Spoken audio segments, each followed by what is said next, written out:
soo dhawaada saaxiibayaal wiliga ma aragtay muuqaalo noocan oo kala ah shimbiro ku jiro afka xaaska ama dul saaran nooleyaal kale oo duurjoog ah ama xayawaano kale duurjoog ah dushooda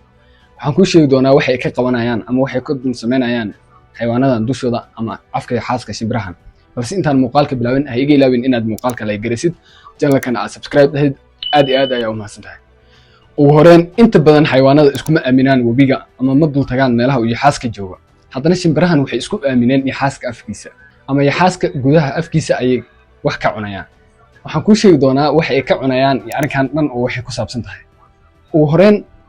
nooleyaashan ama xayawaanada dunidan joogo midba midka kale ayuu u baahan yahay taas waa baahiyada ay u qabaan noolo walba noolaha kale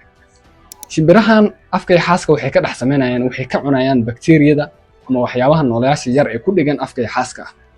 sidoo kale waxay ka qabanayaan xayawaanada kale duurjoogta dushooda ama korkooda waxay ka cunayaan cayayaanada yar ee ku dhigan nooleyaasha kale jirkooda sida shilanta iyo injirta iyo waxyaabaha kale ee ku dhigan arrintan faa'iido ayay u tahay labada noolaba shimbiraha waxay ka helayaan quudkooda ama nolol maalmeedkooda sidoo kale nooleyaasha kale ama xayawaanada kale waxaa laga fujinayaa cayayaanada yar ee kuwaasoo dhibaato fara badan ku haya